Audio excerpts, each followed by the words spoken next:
Hey there, people. So today I'm bringing you my expert Terraria Lunatic Cultist guide, including the drops and the fight.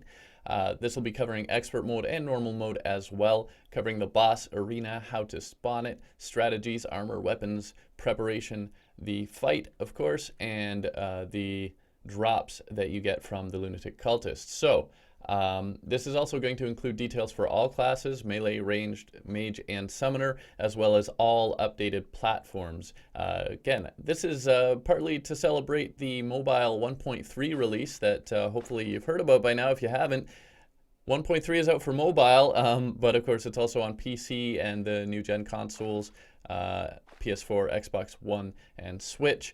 This Lunatic Cultist is exclusive to the updated platform, so sorry all you that might still be on an old gen console or on an old version. Lunatic Cultist only exists on platforms that have the 1.3 equivalent update. So this guide will be suitable for export, applicable for normal as well. It's just less necessary to super prepare in normal. Honestly, I don't find this fight all that hard, but I will explain wherever there are differences between normal and expert or game versions, and it all depends on your preparation as far as how hard this is going to be. So I will include timestamps for each section in the video description so you can skip ahead if need be. First of all, about the boss. Well, the Lunatic Cultist is something like a magician wearing what looks like a plague doctor mask. He flies around launching various apparently magic-based attacks at the player. He's very fast and has a variety of attacks, so you are going to want to be ready to dodge, have good defense, and be able to hit him. Be sure that you are ready for the lunar events, aka the celestial pillars and so on, before you fight the Lunatic Cultist. They will begin automatically as soon as he is defeated, so be prepared for that. The preparation is to some degree less for this boss itself as for what comes after, which I'll be covering in another video probably next week as well. So, spawning the Lunatic Cultist. Well, Lunatic Cultist is summoned by killing the 4 cultists at the dungeon entrance. They will be worshipping that mysterious tablet that you see there in the picture, which I'll show you again later before I start the fight. The cultists spawn only after you defeat Golem in the jungle temple, which I covered previously. You must also be in hard mode, and you must have also defeated Skeletron for the cultist to spawn, and in turn to be able to summon the Lunatic Cultist. So, post-Golem, and again, only on updated platforms. The cultists will only spawn if the dungeon entrance floor is still there, so don't destroy your dungeon, or a flat surface at the same height. So if you have already destroyed your dungeon, you can try to rebuild a surface of blocks at the same place.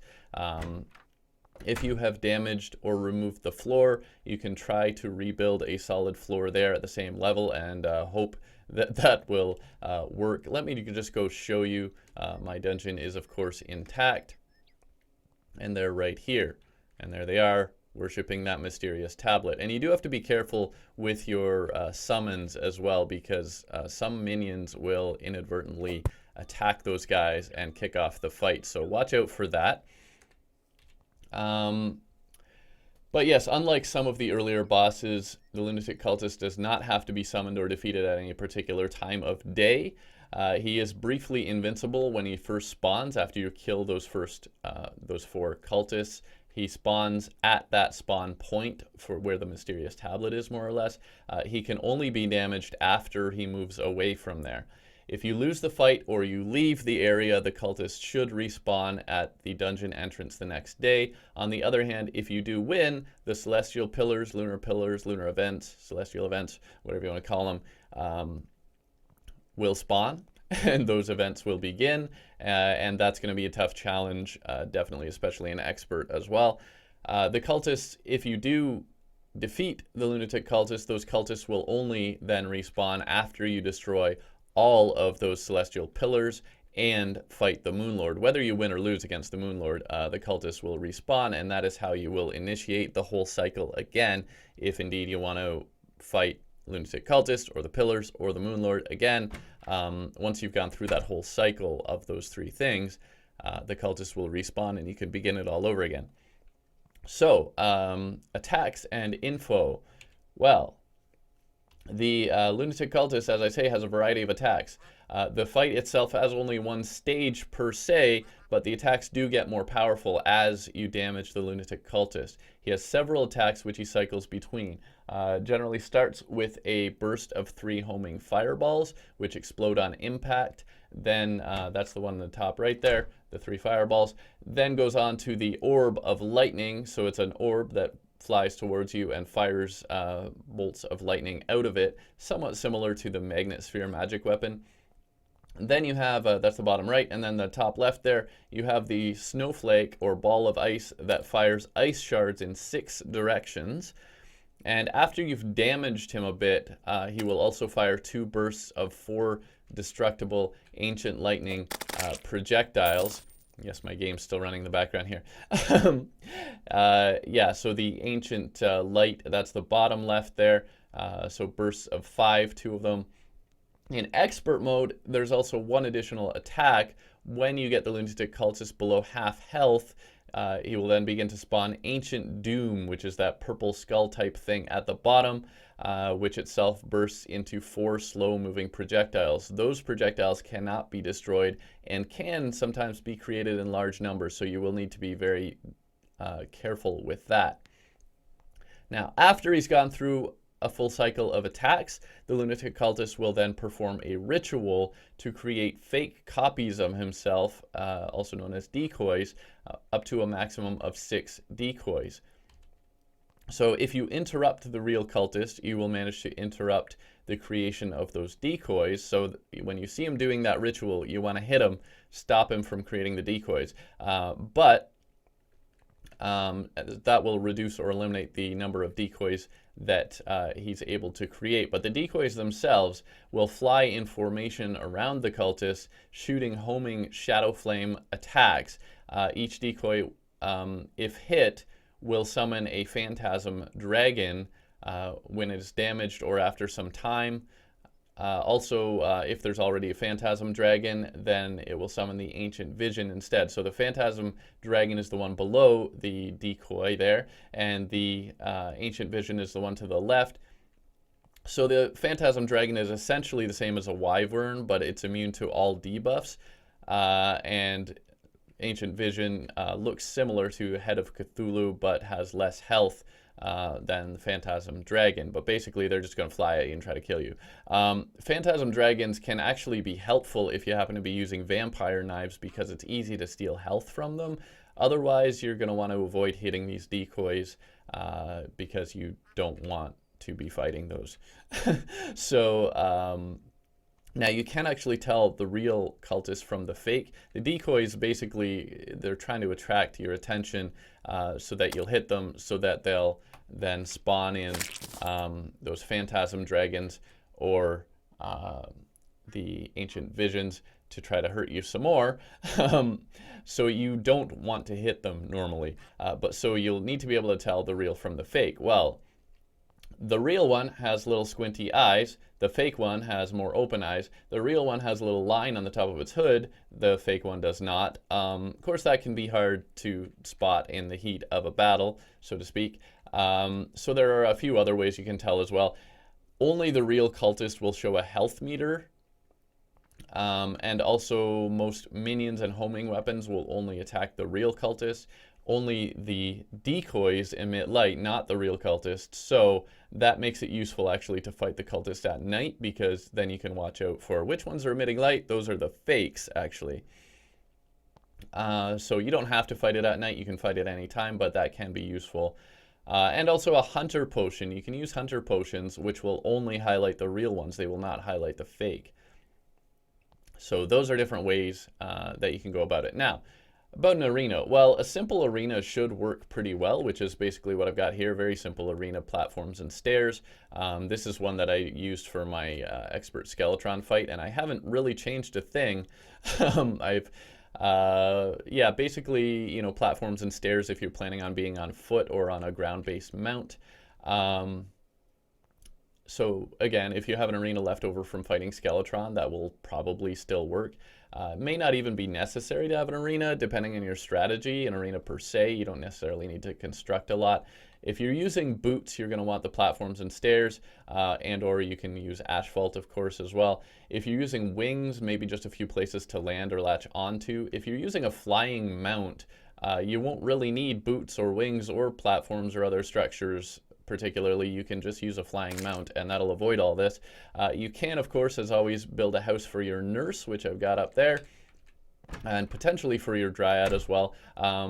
If you put a bed in your house, bam, you can just mirror back, talk to your nurse. I could have done this better because you want to probably be able to have some platforms in the floor so you can just drop out, and once you're done getting a quick heal, and your nurse doesn't get killed as easily that way.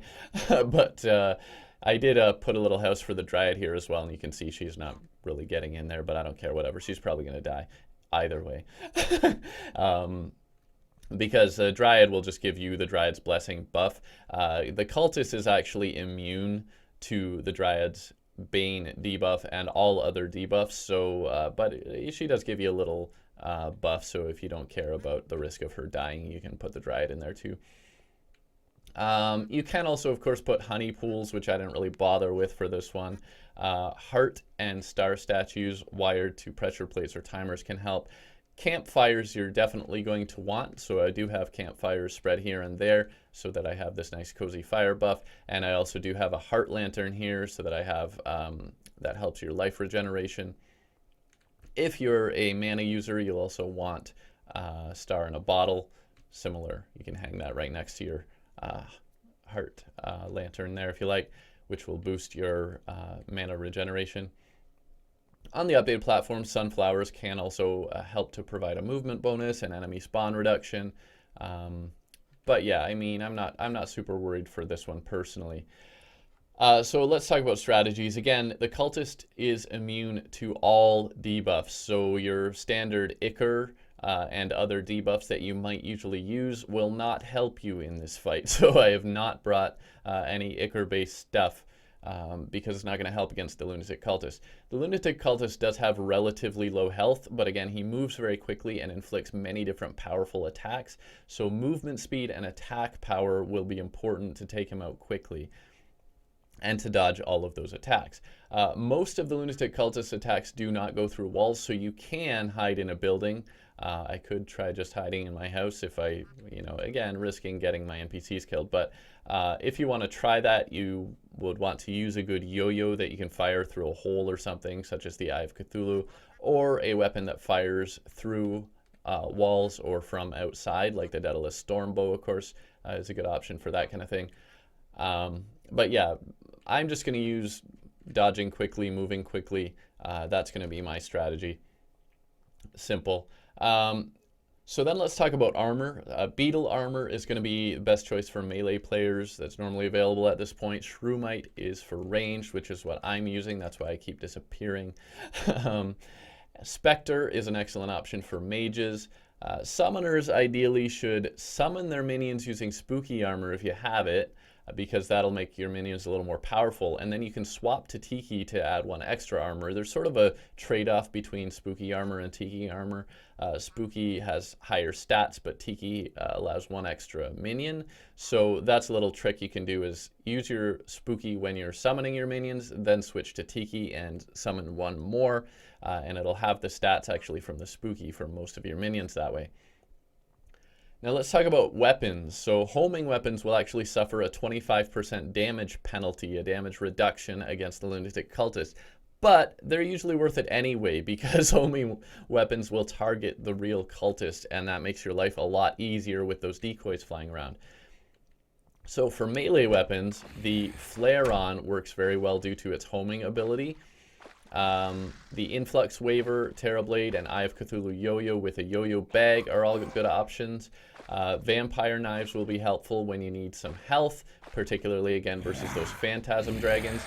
Paladin's Hammer is a quick and powerful option as well. Possessed Hatchet also has a nice homing capability, but a little less damage compared to that Paladin's Hammer.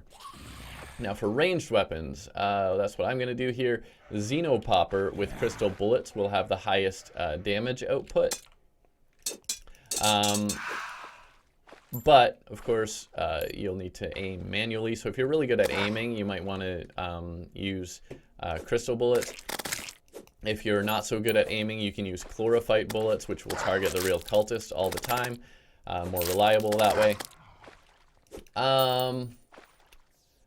And yeah, as far as weapon options, again, the Xenopopper is going to be more powerful, but it's also difficult to aim. The chain gun from the Frost Moon. So Xenopopper you get from the Martian Madness event. Chain gun you get from the Frost Moon. So you may want to fight those events to get those better weapons. You can probably get away with a Mega Shark or even maybe a tactical shotgun with chlorophyte bullets particularly. You can probably get away with those. Better options are the Xenopopper, which has a weird little delay when you fire it. Like that. Or the chain gun is much more straightforward, just aim and fire at a rapid, very high rate of fire. And other options also, the Piranha gun, which I've brought along, is a good option too, because it will latch onto the Lunatic Cultist, and that can also help with preventing him summoning those decoys. Snowman Cannon also is a good option for homing capability. If you want to branch out into rockets, essentially. If you can avoid hurting yourself, that's going to be the difficulty with the Snowman Cannon. You don't want it to, I think, actually I'm forgetting right now if the Snowman Cannon is one of the ones that you can hurt yourself with. But it does have a homing capability, so that makes it useful in this fight. And Tsunami with Holy Arrows is the strongest bow if you want to go with bows at this point in the game. Again, you can also hide in a box with the Daedalus Stormbow. So those are all options for ranged players. Now, as far as magic weapons, the Razor Blade Typhoon is going to be an excellent one because, again, homing weapon. Strong, powerful, homing, things that you want against the Lunatic Cultists in general. But there are other options. The Razor Pine, of course, is always good. If you fight the Frost Moon to get that. Blizzard Staff, also from the Frost Moon, is a good option. Laser Machine Gun from the Martian Madness event is a good option. Especially those ones, Razor Pine, Blizzard Staff, and Laser Machine Gun, mostly if you can aim well or reasonably. Magnet Sphere will also inflict a lot of damage and can be used along with the other weapons. The Nimbus Rod and Rainbow Gun are not so good for this fight, unlike most boss fights, because you have a much higher risk of damaging those decoys and summoning, therefore, the Phantasm Dragons and Ancient Visions. So, yeah, you might want to stay away from those Nimbus Rod and Rainbow Gun for this fight, unless you really know what you're doing. Now, as far as summoning weapons, the Xeno Staff, which I have brought along, is going to be your best option for summoning weapons. You get that from the Martian Madness event. Other options are also the Deadly Spheres and the Tempest Staff. Those can work as well. As far as sentries on 1.3.4 or better, which is currently on PC only, but it's supposed to be coming to new gen consoles soonish as well. You can use the Ballista Staff from the Old One's Army event. That's an excellent sentry option, and I did bring one along. Otherwise, the Frost Hydra is going to be your next best sentry option. As always, the Frost Hydra is always excellent, and of course those sentries can be used by any type of player, not just summoners, and minions as well. Of course, just summoners specialize in them and have better stats for them. But next, moving on to accessories and buffs, you will want to use the emblem for whichever class you are playing to boost your damage output.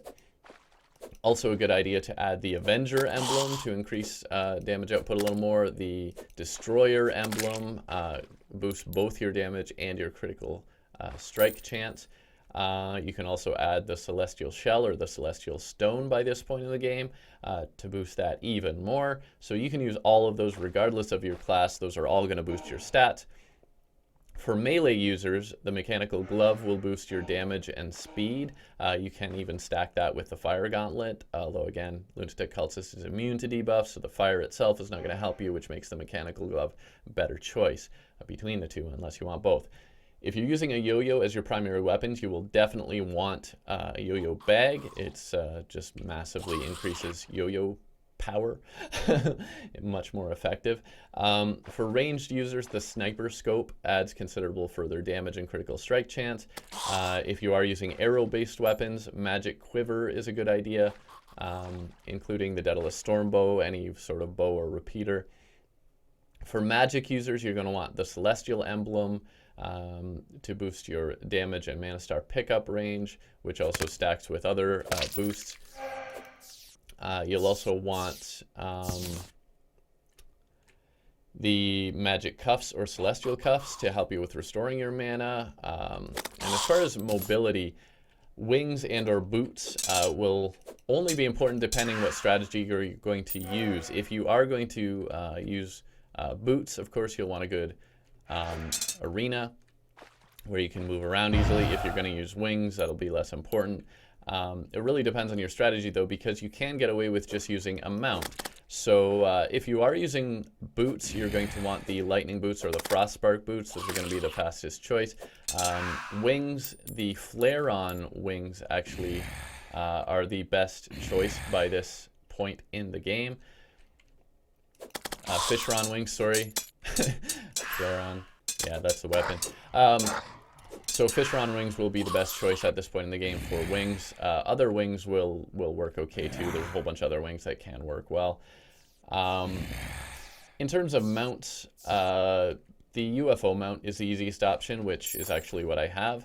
I decided that that would probably be the easiest option here, but it's not the only one. I actually like the Scutlix mount. If you're willing to put the effort in to build a good arena, the Scutlix mount is actually a good choice because it runs very fast on the ground. So if you have platforms and stairs, it moves very quickly, and it adds some lasers, which it auto fires. Both of those mounts are from the Martian Madness event. Either one will work very well for this fight. You could get away with some other mounts, potentially cute Fishron if you're playing an expert and willing to do some liquid dips to increase its speed. Even the Unicorn or Pigron or Rudolph could work reasonably well, especially with an arena. The thing about using a mount is that you can swap out other accessories. See, I've actually swapped out, although it's showing my wings and boots, I've just put them in the vanity slots so that I can stack up tons of damage boosting accessories here, and that is just going to help so much more by swapping out that mount and putting in 2 more accessories in place of the wings and the boots. Really going to help a lot. Also, the Master Ninja gear can be useful for dodging for all classes and avoiding damage. Frozen Turtle Shell and or Expert Corruption only Worm Scarf will both help to reduce damage taken. The Charm of Myths also helps with health regeneration, and also reduces the cooldown time for potions. So I do have one of those in place here. Charm of Myths. And of course you can also have the food for the well-fed buff, and potions are all going to help you. Make sure to reforge your weapons and accessories to get a good modifier. So most of my weapons have been reforged to get, more damage output. Godly chain gun is an excellent choice. I happened to get that for the Piranha gun as well, so I was very lucky there. And also your accessories. If you're playing an expert particularly, you're going to want to reforge these to warding, because that's going to help your defense. +4 defense for each one. Armored, if you're short on money and that's how far you got, is a +3, but warding is a +4.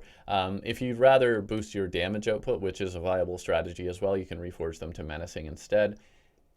But on expert, it's a good idea to go with warding, I think. There's also some extra boosts you can get. You can use the crystal ball if you're a magic user to give you some magic boosts. The ammo box will reduce your ammo consumption for ranged players. Sharpening station will increase armor penetration for melee weapons, and the bewitching table will allow you 1 extra summon.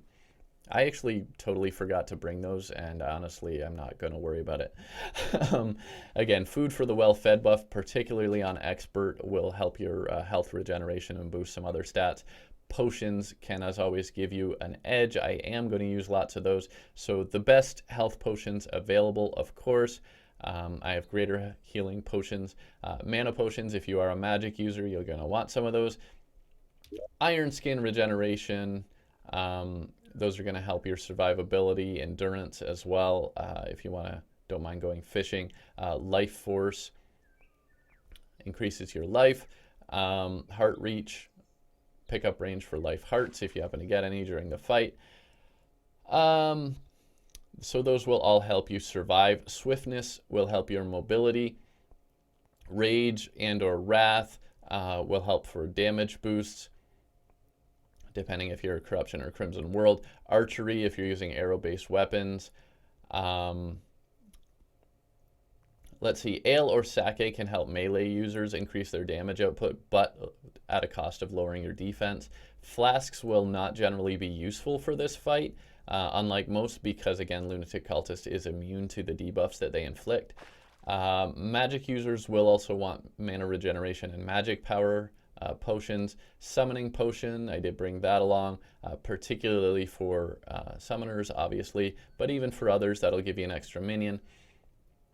And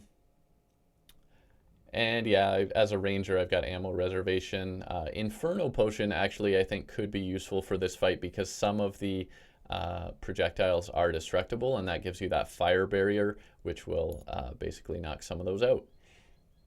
So, without further ado, well, it's daylight now, and I just went through the blood moon while trying to explain all of that to you. So it is a little bit better to do it at night so you can spot the glowing fake cultists, but whatever, I'm not worried. I'm going to go with chlorophyte bullets because, I don't know, I'm not that good at aiming and I don't want to have to worry about my aim.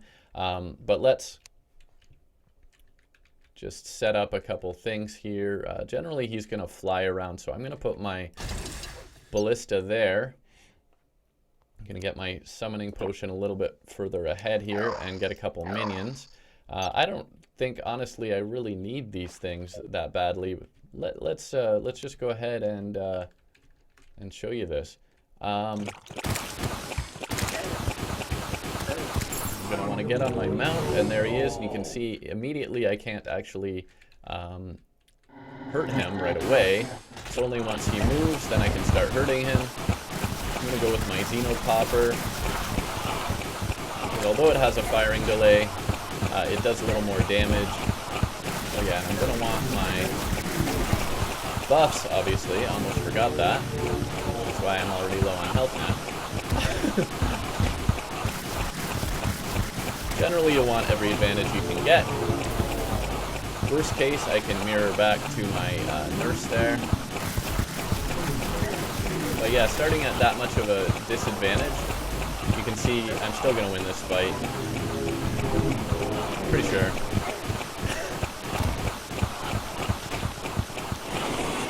Bam!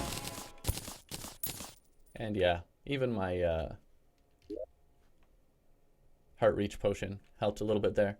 Got those hearts a little quicker at the end. So yeah, there you go. It's honestly, it's not, to me, the hardest fight. I guess if you're not well prepared, you know, that sort of barrage of those attacks, his speed and the necessity of dodging and stuff, it can be really tough. You know, it can take you by surprise if you accidentally kill those cultists by the dungeon entrance. And if you're taken by surprise, it's going to be hard. You can see I forgot to put on all my buffs, and I got damaged a lot right at the beginning. And I could have easily died there, but you know, having the fact that I had my minions, my ballista, the fact that I had all those buffs ready, as soon as I put those in place, you could see it's really started to turn the tide. So, and you can see also how quickly I was able to take him out because I have all of these damage boosting accessories stacked. Look at this. Emblems, 3 different emblems, plus my sniper scope and my celestial shell. All of those boosting my damage output, so I was able to kill him very quickly, which also helped me survive that fight after getting damaged so badly right at the beginning. So There you go. Now let's talk about the Lunatic Cultist drops. So Lunatic Cultist always drops 5 to 15 greater healing potions, like a lot of bosses. Also always drops the Ancient Manipulator, which is this right here. And this is used to craft endgame stuff from after you defeat any of the Celestial Pillars or the Moon Lord. You get fragments, celestial fragments from each of the pillars, which you can use to craft more powerful weapons and other things. And also you get luminite from the Moon Lord, which you can turn it into bars using this, and then craft your endgame armor using a combination of the fragments and the luminite. And that's what the Ancient Manipulator is all about. That's not the only things. It crafts actually quite a lot of things, a large number of different items from the celestial fragments and the luminite. Other things that the Lunatic Cultist drops, he also has a 1 in 7 chance to drop the Ancient Cultist Mask, which actually I got this time. Look at that. Stick that on. Look at me. So yeah, you get the mask. Actually, you often don't get that. And I also got the trophy. Look at that. So it's a 1 in 10 chance to drop the trophy. I got both the mask and the trophy on this one, so that's cool. There is not actually a treasure bag for the Lunatic Cultist in expert mode as of now. It exists in the game files, but it's currently unobtainable because there's no item to go with it, I assume. There is no item for the treasure bag for the Lunatic Cultist, so you don't get the treasure bag. So you just get the drops directly if you're playing in export, as I did. I'm wondering, actually, with the 1.4 update coming, if they'll add a treasure bag, make that treasure bag obtainable with an item for the Lunatic Cultist. I guess we'll see. But yeah, that's about it. Otherwise, again, links in the description. I didn't leave enough space for this trophy, but links in the description, timestamps in the description. Hope you liked the video. Thanks for watching. Please subscribe if you haven't already, and I'll see you next time. Bye for now.